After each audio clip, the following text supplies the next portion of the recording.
Hello, everyone. So that was our final film block, Valley International Film Festival. I hope you all had as much fun as I did, and you've learned a lot, and I hope you enjoyed yourself with the amazing films that the filmmakers submitted this year. We are actually going to be moving into our Q&A, and I see our filmmaker Thomas of Reunited, and so I'll be inviting Thomas. Thomas, come on up to the stage.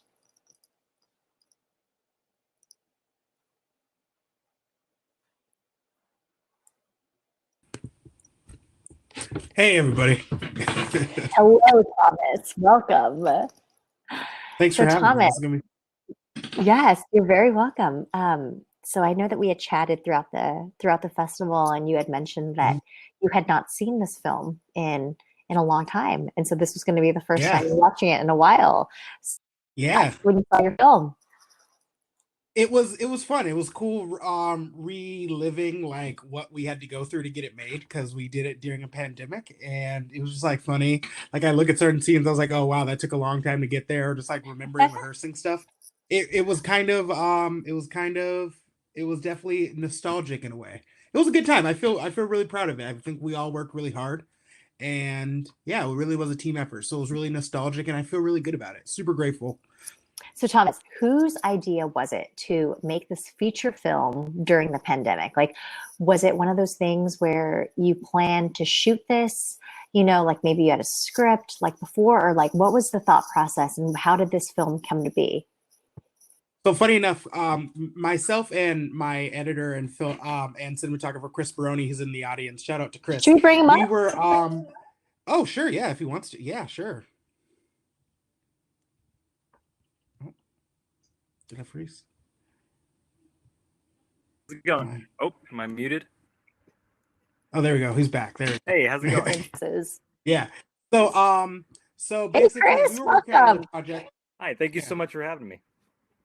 So Chris and I were actually working on another project together, and that had to get postponed because of COVID, as so many other projects did. Yep. And I was just really kind of desperate to make something. So I said, okay, let me write a movie that we can film during the pandemic. And then I came up with something. I got with Chris and my friend Jade, and we came up with a story. And then I just started writing, and we wrote it basically knowing that we basically wrote it and everything during the pandemic and everything. So there really was not, before the pandemic, this did not exist in any way, shape, or form. Amazing. So that's amazing. Yeah. What was the film that you guys were going to make before the pandemic happened? So it was actually a web series, and it's called Hard Reset. And it's basically one of the things I pitched. If anyone has checked it out, pitch sessions. It's basically about this guy who like has to start life over again after suffering like a crippling breakup and stuff like that. So yeah, so luckily luckily we've done a lot of work to get that one ready. So once everything clears up in California, we're gonna start doing that. But yeah, so it's really cool. Without the pandemic, we would have only been doing that, but now we've got a couple other projects on the line, so it's pretty exciting. So do you and Chris work together on all of your projects? How did you guys get connected? I'll let Chris take this one. We met essentially because Thomas was doing productions in local theater in the area, and we met through mutual friends. My wife was in a production that he directed, and we just it started slowly. We just kind of started talking about projects that Thomas had, and we talked about the background in filmmaking that I had, and we just like, yeah, let's just kind of work together. As the pandemic became more serious, we had to put, like Thomas was saying, a lot of those productions on the sideline, ones that required people to be on set physically and like large number of crew and actors, and because of that, I think because we've just been in this little bubble, especially because of the pandemic, we have been sticking pretty closely. So it's really only been the past year that we've been working together. But yeah, at this point, it's been about 3 projects now, including Reunited, that we've worked from pre-production, production, post-production. Yeah. So will you both tell us a little bit about your backgrounds? So, Chris, I'll let you start first. Oh, sure. Yeah. I actually grew up in Sacramento, California. I have essentially a bachelor's in communications / film production from Sacramento State University. So filmmaking's always been my passion. And I've only been moved down to the Bay Area of California to the past few years, and it's been one of those things where it's been difficult trying to kind of trying to balance filmmaking, but also pay the astronomical rent that's in the Bay Area. So it's kind of like it's been me trying to break into making filmmaking my full-time kind of career. So I've been working, either as a production assistant, cinematographer, editor, director, writer. I've just been jack of all trades, trying to just be a part of the industry up until this point. So. And then for me, I'm born and raised in the Bay Area. I left for a while. I got my degree from New York, my acting degree, and I've been basically creating and like writing and directing stuff, but more on the theater side. Since I was really young, I would like write plays for like my elementary class to perform and such, and then I started directing shows for my church. So then I started getting more into like stage direction and stuff, like officially with like my degree and school and everything. And I started doing that alongside with my acting. And it wasn't really until last year that I said, you know what, the idea of film became really interesting to me.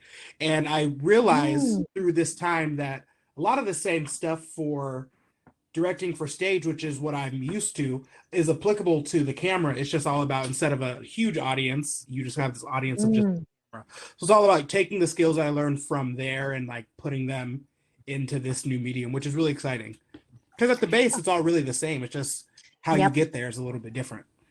So how did you get into directing theater? It kind of just happened. Like a lot of it happened through just like middle school and just doing projects and stuff. And then with my church, once people found out I was acting, they'd always be like, "Oh, you should do this play for us or this skit or something." So I was like, "Okay," and there was no one else to do it, so I had to direct it. And then I was like, "Okay, this is cool." And then people would be like, "Oh, you're actually good at this," and I was like, "Okay." And then I went to college for it, and I just kept kind of doing it. It's always just been something. I don't know. I guess I like being in charge of things. I'm a teacher as well. So maybe it's that. Maybe there's this need to be in charge of everything. I don't know. Maybe I should talk to my therapist about it. I don't know. But it's just something I like doing. It's fun. I like helping people. I like helping like craft stories. I've always liked doing that. And directing is really a great way to do that. So, yeah. So with these projects, how do you pull together the funding to make these projects, like the projects that you've made? Did you make United? Like, funding. That's always everyone's favorite topic. Yeah. For Reunited, it was definitely very much a micro budget film. Part of the essentially part of the idea of making it was we did want it to feel legitimately authentically like a Zoom production, like you're just a fly on the wall and people just operating or just having a conversation via Zoom. So we wanted it to look and sound as authentic as possible. And the idea of like, okay, buying all these, better cameras or better kind of lighting and stuff like that, initially that felt like that's not something I don't know, it would go against kind of the process of it.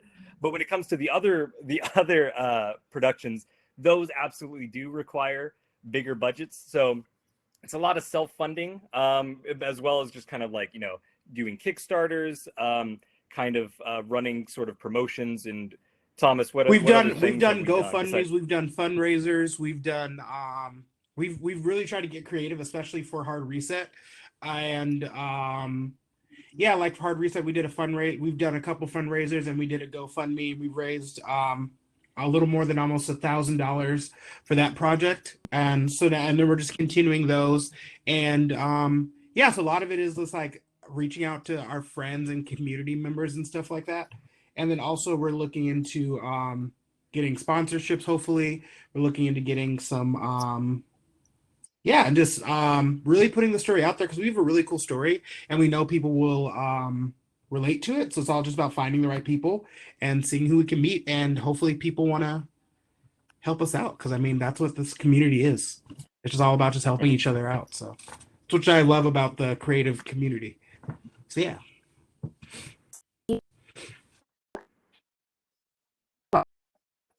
York, and you were an actor in New Mm-hmm. York, and then you're Mm-hmm. originally from the Bay right now.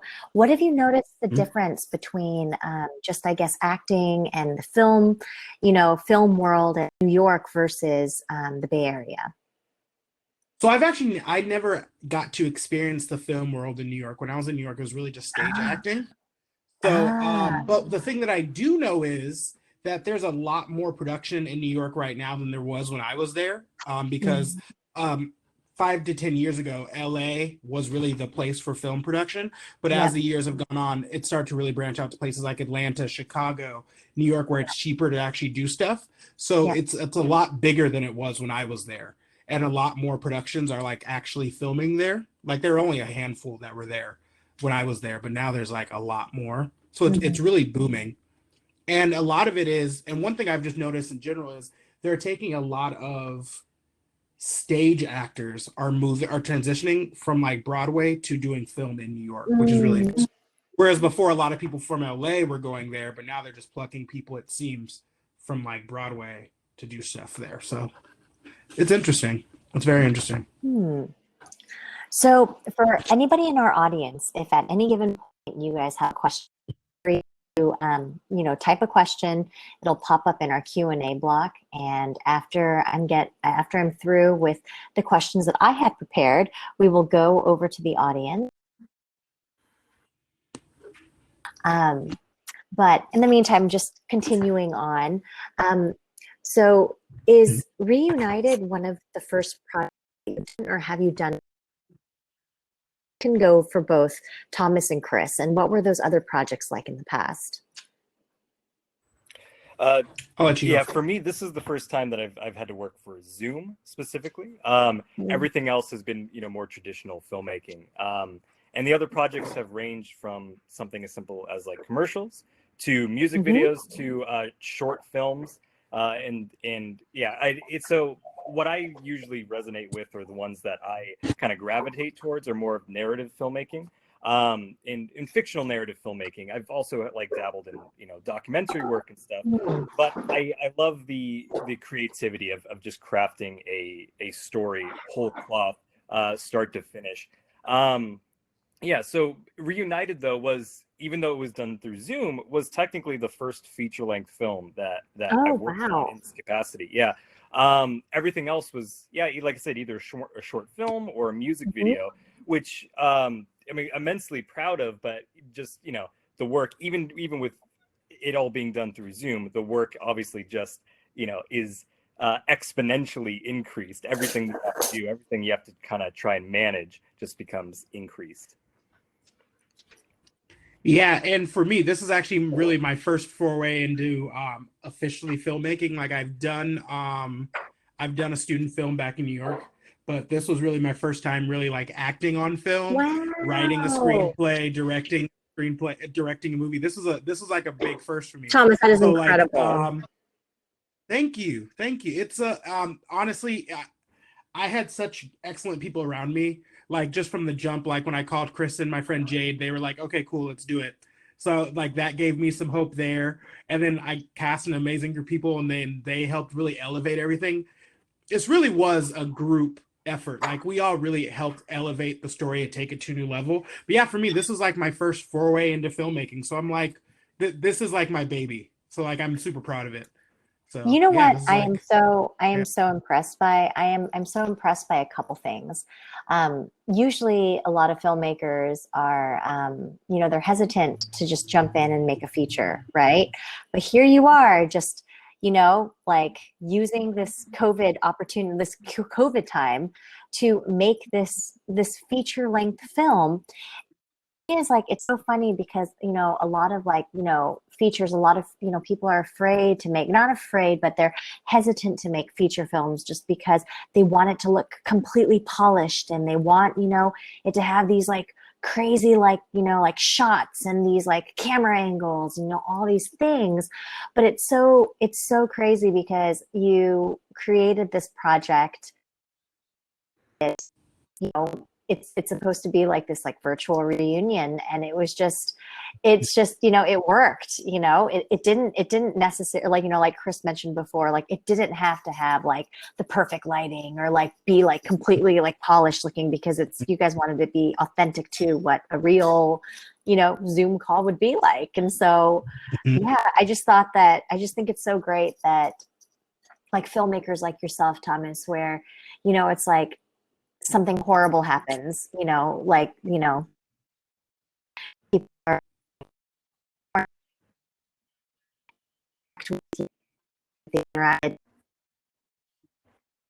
not making a short film, but making a feature-length film. I just think it's so awesome. Thank you. It's just something that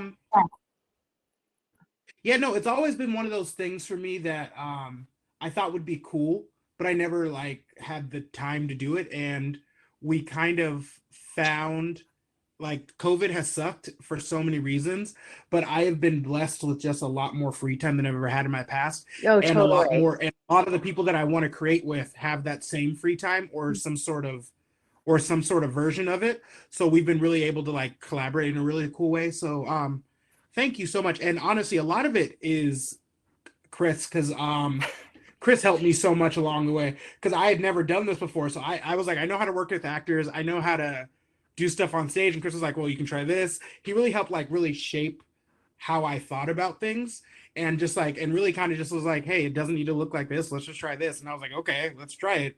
It really was kind of like guerrilla filmmaking in a way, where just like really like the actors did their own lighting. They like helped with their costumes and everything. Obviously they did their own makeup. It was a lot, and it really was a team effort. So yeah, I would not be here without the people that were around me. Yeah, honestly. I also want to comment, just like it, to turn it around. I also think that it very much is kind of the impetus that Thomas had to get this done, because you mentioning how so many other filmmakers are so concerned about like the look of it. It's got to look good. That's very much me. Like I've been one of those people that's just been like, one of these days I'm going to get my first feature off the ground, but I'm always so concerned about like, well, it's got to look the best. It's got to sound the best. I'm so concerned about it being the highest visual or fidelity or anything. And Thomas really came to me with this idea that kind of stripped that away, that stripped kind of the pretensions away of like, this is not going to be, like a super crisp, clean HD. It's not going to be, shot on 70 millimeter film or anything like that. This is a Zoom movie.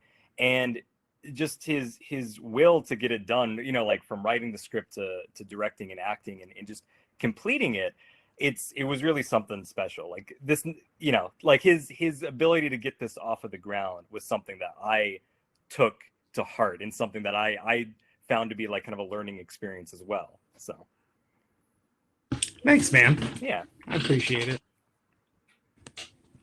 Is it just the Christine, two of us? are you there? Yes. Well, there are people still in the audience. Okay. I don't know if they could. Yeah. Thomas, what's something fun about the making of this movie that we can share with whoever's listening? I don't know. One of the things that I thought was interesting was we filmed this during like a heat wave in California. Yeah.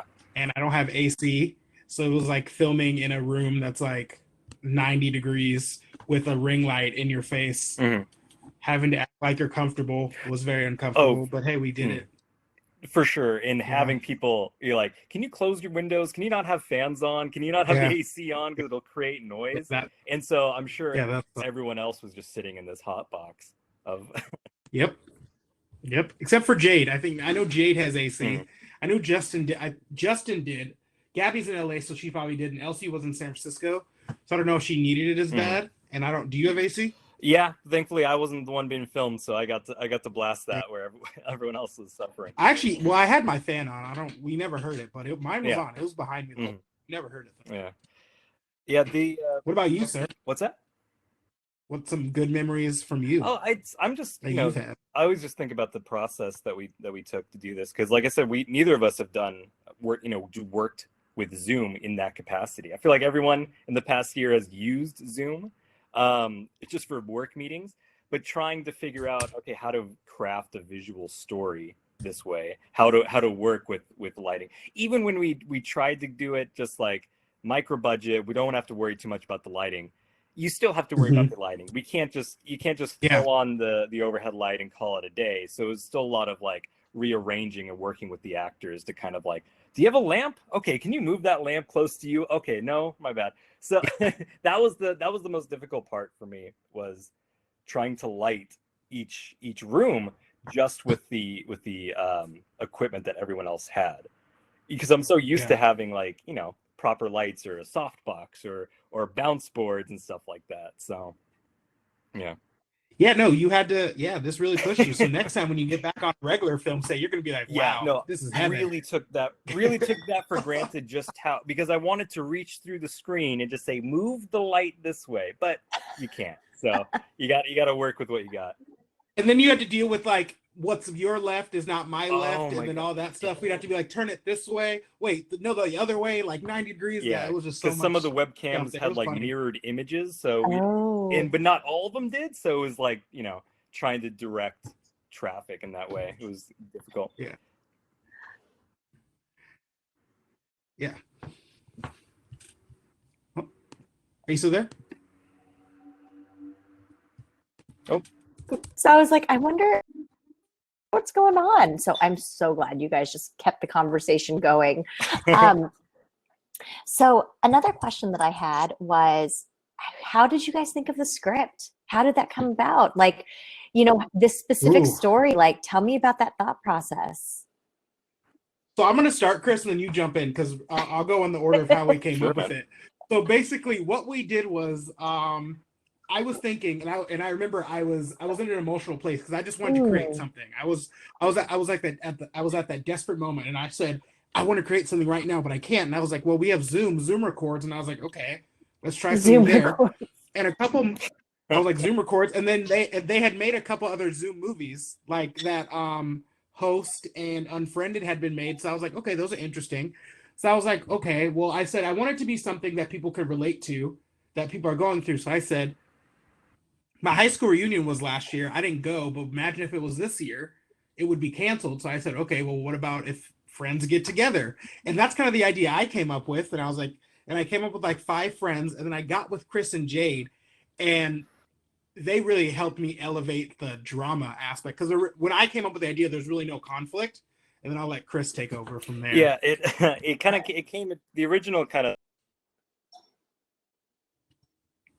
as we were kind of discussing it, we were kind of fleshing out, like, do we want it just to be people just catching up like that? You know, that's low conflict. There's not really much thrusting the story forward. And I've always been a really big fan of kind of like these locked room kind of mysteries or thrillers where even not just done through Zoom, but like or plays that almost entirely in one.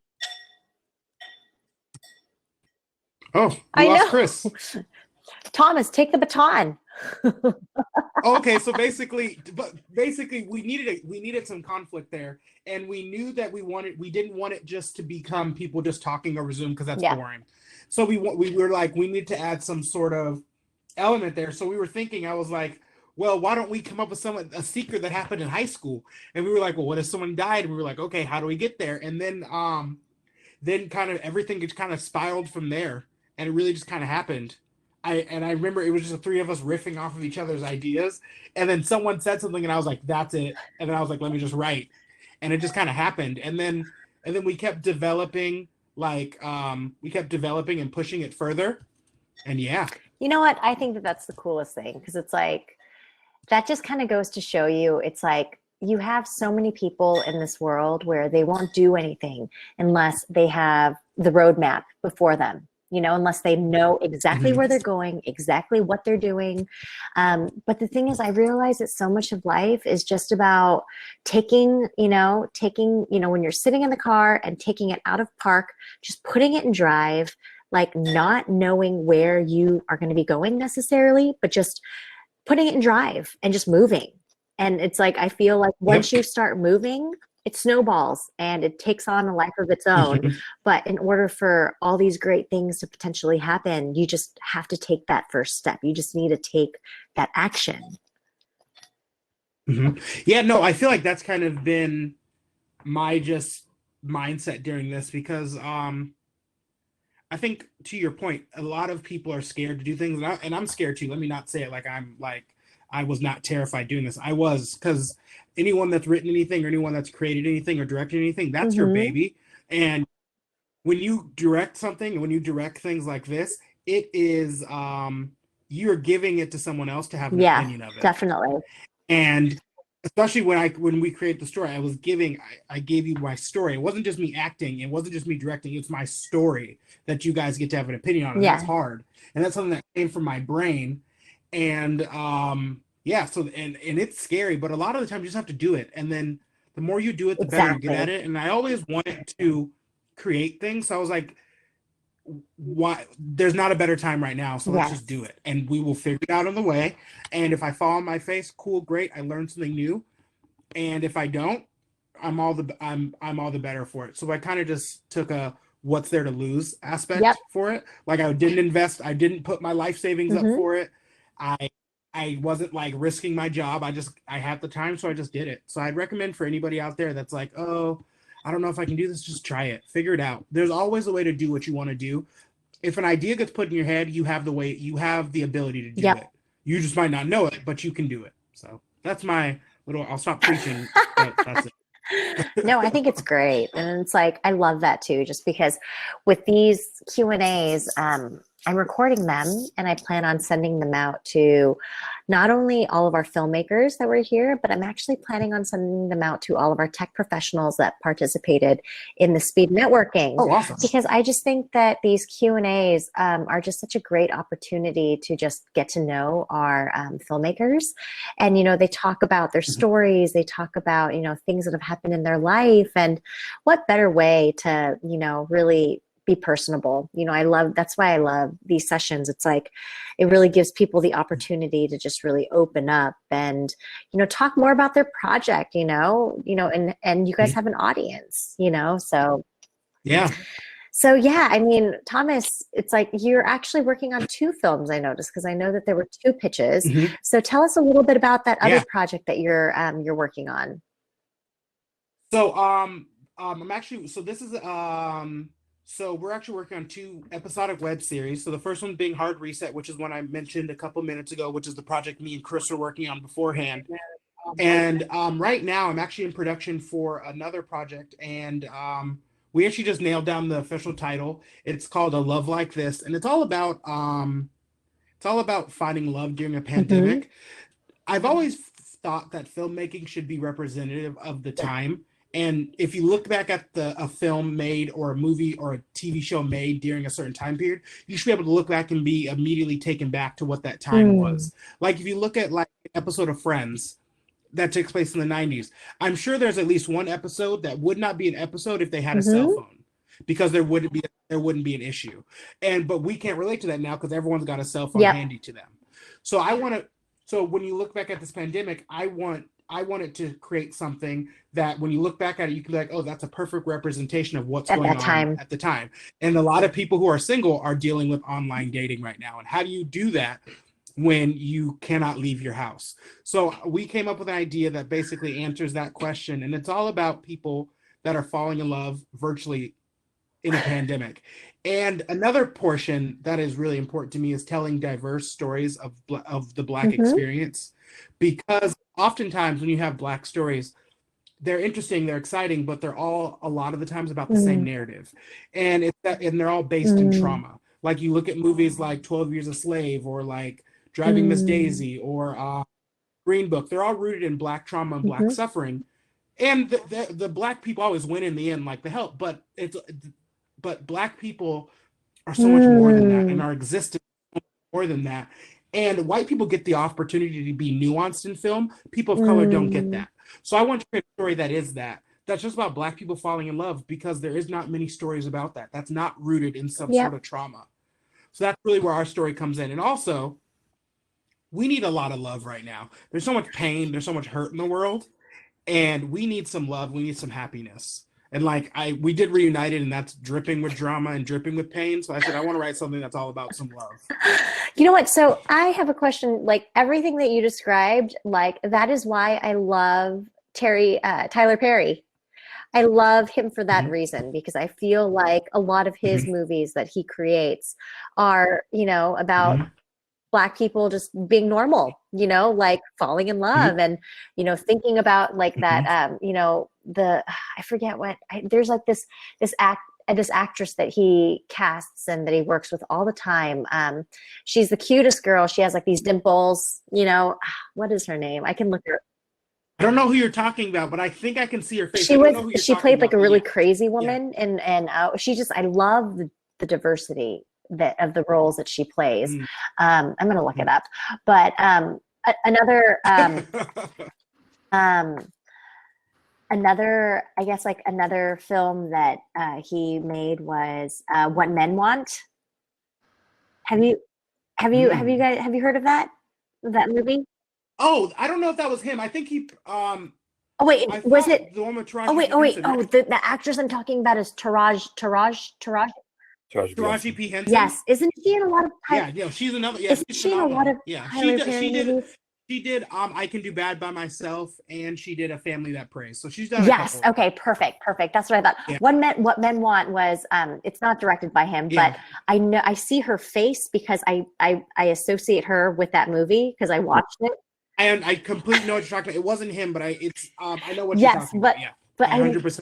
But it still fits that yes, same vein. exactly. But the thing is, like, Yeah. I love stuff like that for that reason. And you know, myself being Asian, you know, Asian American, it's like it's the exact same thing. Things that you were talking about with the Black experience, I'm just like, amen, brother, with the Asian experience, you know. So Yeah. Because you think about that, like only movie I can think of that's like a popular movie that really does that, and sad to say, it's Crazy Rich Asians. That's why I love that movie, and it was so well done. But we need more stories like that. It can't just be but it's like, one-offs. but the crazy thing with Crazy Rich Asians too, it's like they're not even like Asian Americans. They're like Asian Singaporeans, you know? Like the only person that was true. Asian American was, you know, the lead, you know, who was played by Constance Wu. Like that's it, you know? Yeah. That's So very it's true. just like, where are those stories? And so that's why there's this gap that I think we need to step into, and we need to be the ones creating. And I just really feel like you just have to take that first step. It's like the more you do it, the better you get at storytelling.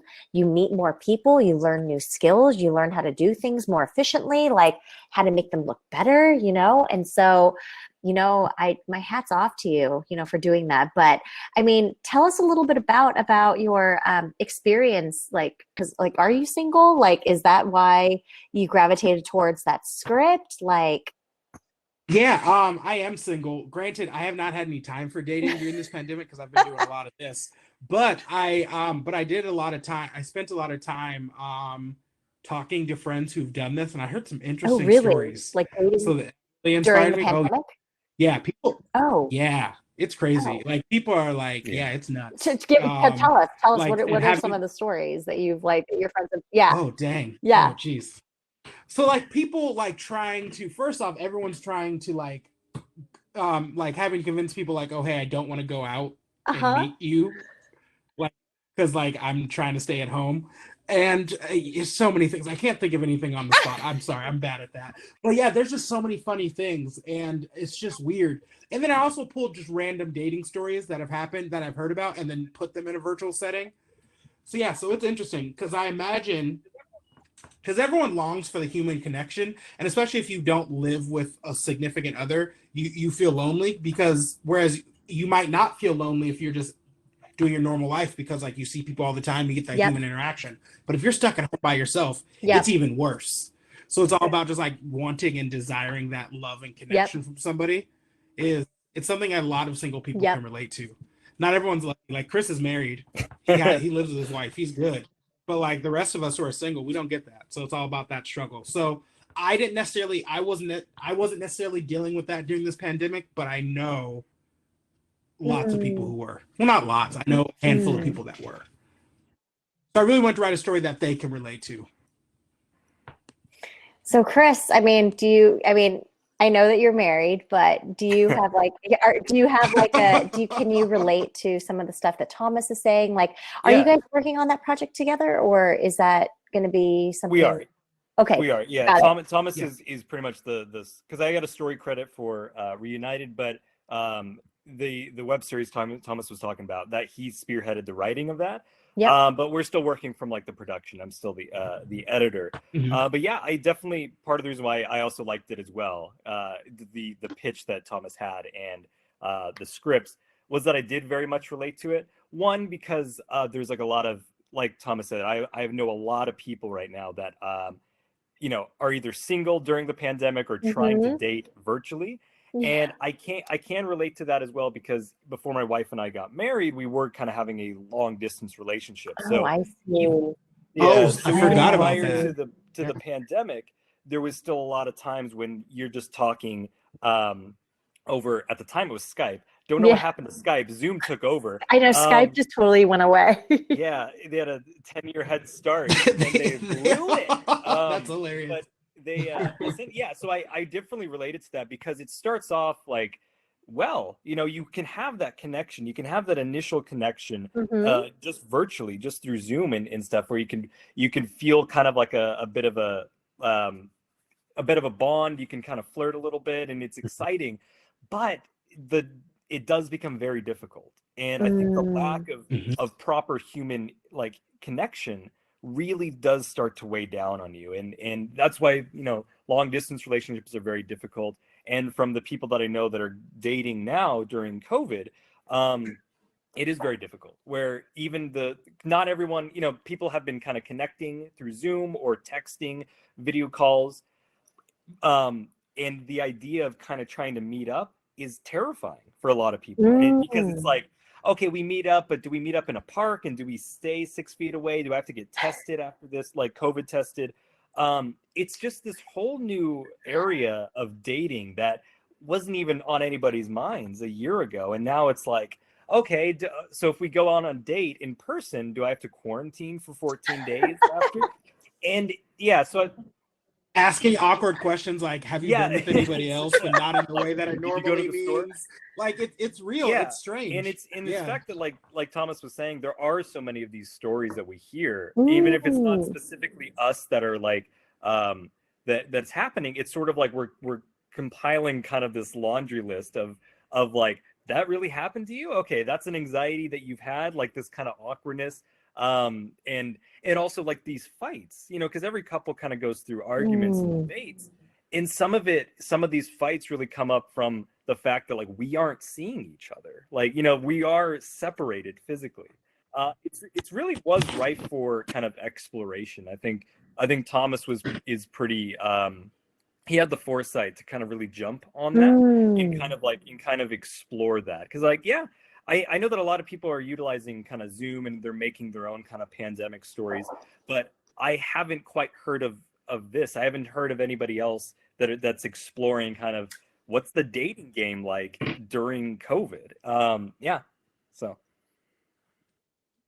Yeah, it's interesting because it's something that in a year, hopefully from now, we never have to deal with again. But it's something that right now it's super prevalent, and I always feel like I was saying earlier, it's up to creatives to represent the time, and I think this is just my duty, and I just want to be a part of it. And the interesting thing is with this story, we really focus on not just the dating aspect, but how do you run a functioning relationship when you can't see each other? How do you date? How do you make your date so you're not just talking? How do you get romantic with each other? How do you meet each other's parents? How do you deal with all those things? How do you handle fights? How do you handle arguments? How do you make up? How do you do all these things that you normally are easier when you're in person? But when you have a relationship like this, how do you do all of that with the element of Zoom, which we're all having to deal with right now? Even if you're not in a relationship, how do you deal with conflict with friends via Zoom? How do you do that how do you deal with your parents via Zoom? How do you take care of all these things? And it's a weird time, but I feel like it's up to creatives to represent that time, and I'm trying my best to do it. So I'm really excited. It's actually we're actually wrapping up next week. Oh my gosh, you guys have already started filming it. Yeah, we're wrapping. Oh yeah. That's incredible. Yeah, we're wrapping. Thank you. Yeah, no, it's really, my cast is phenomenal.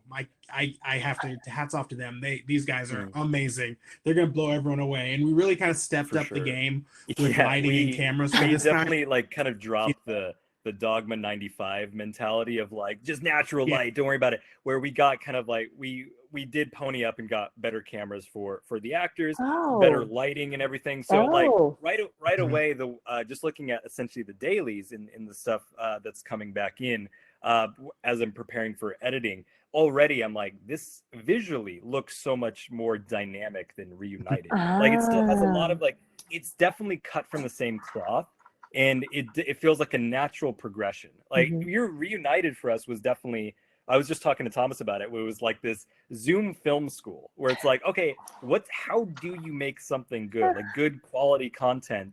Because the script's there, the story's there, the dialogue's there, that's all set. How do we bring it to life in a good way? And Thomas and I definitely learned a lot of the do's and don'ts of Zoom storytelling, because it's like, I mean, COVID cases are going up and up and up and up, and people are saying, it might be several more months before we reach some sort of a normalcy again. So I think that this kind of style of filmmaking and storytelling is really just, it's going to continue. Yes. So we have to kind of make peace with that and find the most kind of the best ways of doing it.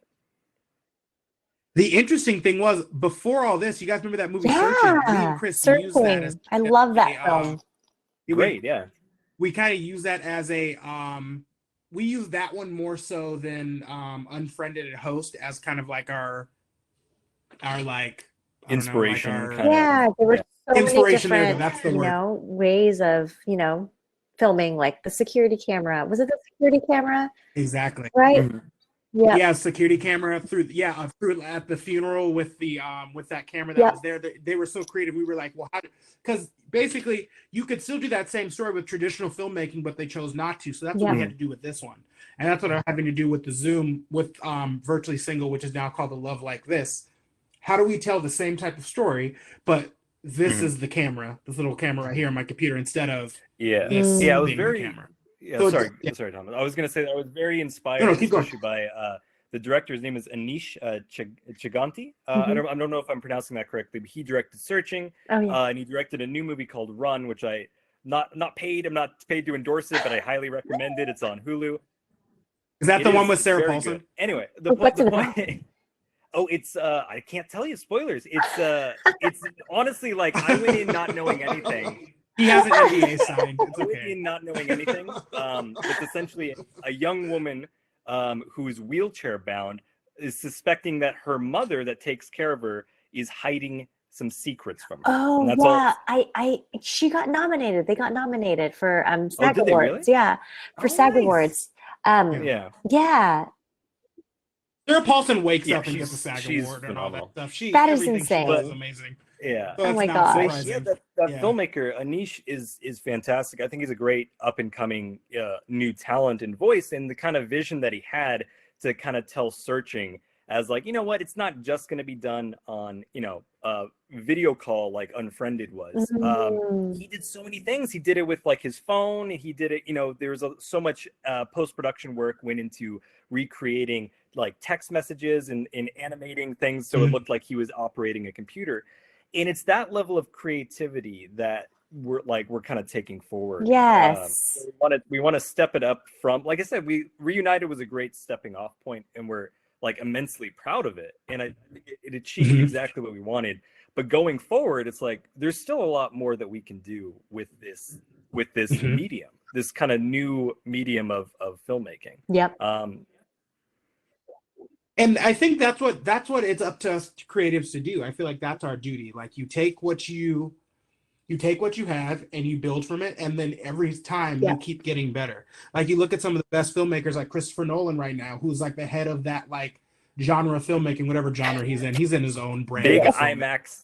The Christopher Nolan brand, whatever the IMAX filmmaking, whatever he does. If you look at his first film, it was not at that same level because you constantly have to step it up and outdo yourself. Because if you keep saying the same, what's the point?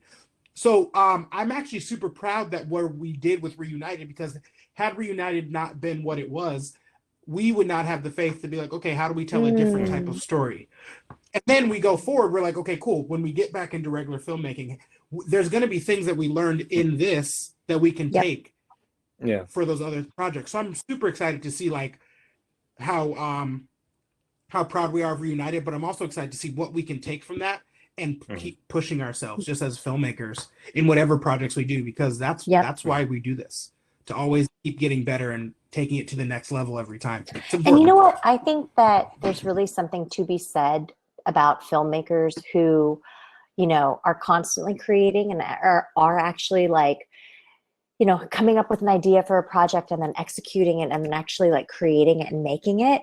Because I feel like, especially when you're raising money for your project or looking for, you know, investors, if they see that you are, you know, a man or woman of your word, and like you say you're going to do something, you know, like if you give me X amount of money to fund my next project, you know, like I'm going to make this thing. And then if they actually see you with or without them, you know, making projects, obviously you're always going to be creating. It's like the next time around, they're going to be like, oh yeah, I remember that filmmaker and I remember them talking about that project and oh my gosh, they made it. That's great. Wow. They actually did it. And then if you know, come across them again and then you pitch them on another project, I feel like they would be more likely to invest this time around because they know that, you know, they can take you seriously. They know that you are going to get something made and that it is going to be seen.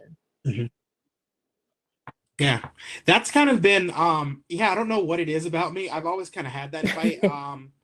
If I have an idea, I just go for it, and it's just kind of where I'm at. And I sometimes think I'm crazy when I do it, but it's just me. And the good thing is I've got people like Chris to be like, okay, cool, yeah, you want to do it, but this is how we do it. And I'm like, okay, cool, you know, you're right.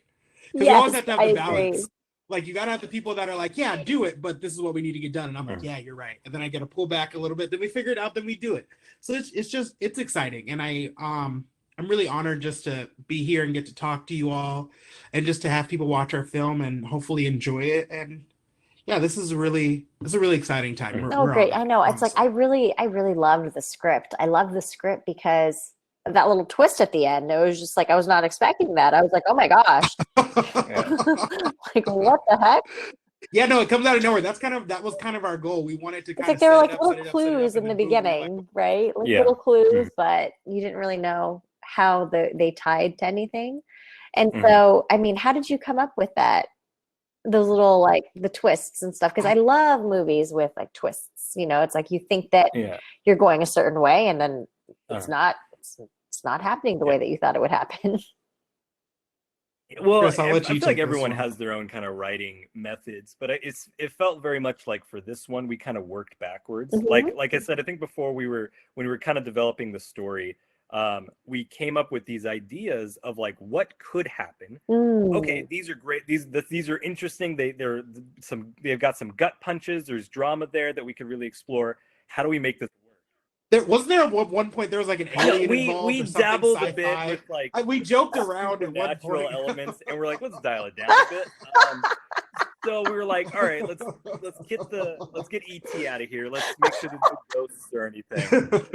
And yeah, it was really one of those things where we came up with kind of like the twists and the reveals, and we're like, we like that, but how does it work? And so we had to kind of work backwards to make sure that we were like you know, sewing the threads properly, that the kind of the seeds were there from the beginning of the movie, that it made sense logically.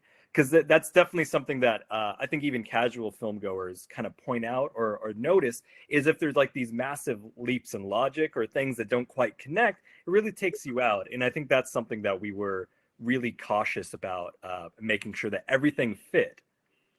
Go ahead. And also we had a harder job because we had to make it fit on Zoom. Because one of the ideas we talked about was, I'm assuming everyone's here, so say whatever you want. Okay. So basically when you're dealing with sensitive things like murder, and someone's brother gets murdered, obviously that's going to be an emotional experience, and that would probably cause people to get violent. So we were like, okay, how do we that's just life. And we were like, well, if they were trapped in like a cabin, obviously they can't leave. So we were like, okay, well, we had to basically justify every little move, because if you hear this, your first justification would be, let me call the police. But we had to come up with reasons why you can't call the police. So there was a lot more questions we had to answer with it being on Zoom than we would have had to in any other circumstance. So it was a challenge. And I remember at one point we had a draft, and one of the cast members brought up something, and I was like, "Damn, that is a valid point." And I had Yeah. then I got with Chris and Jade, and we had to. Then I basically had to rewrite the whole half of the movie, and I was like, "Damn it, didn't want to do it, but I did, and I'm glad we did." So there's just stuff that Zoom actually made it more challenging. Yeah, to like really nail down. There the were story. several drafts where we kept like, we're like, this is good, it works, but the question that kept coming up is, why don't they just log off? Like, if someone's so mad at their friend saying something, why can't they just log off? So we really tried to come up with logical reasons as to why people stayed there having this conversation up until a tipping point, because obviously characters do leave, they have enough, they're fed up with it. But yeah, we tried to make it like, what is the reason why people were staying here? And also I want to give a shout out, she's not here, but Jade, who was part of this the story like the process, and she played Michelle, the sister. So multi-talented as well. But I'm so glad that we had her, because we were dealing with a sensitive topic of sexual assault, and that's very, that's serious. That's not something to be taken lightly, and it's not something we always came from a place where we didn't want it to be like a gotcha moment, and we didn't want it to be just used for shock value. And having Thomas and I, just being two guys, we were really we really wanted Jade to kind of like be the one that kind of like evened it out, to make sure, like, okay, as a woman, from your own perspective, is this exploitive or is this naturalistic? And so I think it was a great collaboration. She really helped kind of like kind of hone in the story and the dialogue and the events to make sure that like we were not being exploitive of some real tragic things that occur. Yeah. And I have to give a shout out, because talking about you bring up Jade being multi-talented, I just have to think about our cast. This group of people is such a hodgepodge of everyone's life. So basically, I knew Jade from college. So me and Jade went to college together years ago. And when I came back from college, I did a show in San Francisco with Justin, who played Jalen. Gabby and Jalen's wife, Cheryl, went to college with Jade. So they knew each other, but I had never met. And then Elsie is actually cast in our web series Hard Reset. So it was just funny how everyone, we knew we had a story, and I was like, we have to get this thing cast. And so then I started putting some feelers out, and it turns out we were all weirdly connected. So it actually it was really fun looking back of like having to play these 5 best friends, because like in some way, shape, or form, we were all friends. It was just really exciting, and everyone is super talented. And they really always really elevated the story. And they also helped us elevate the story as we went forward. We would like have lots of conversations, and it'd be like, does this make sense? Actually, no, let's change this. And it was super helpful. It was very collaborative. It really was like a little family. Yeah. It was really exciting. It's probably, it's definitely a highlight. Great. Well, those are the questions I had for you. It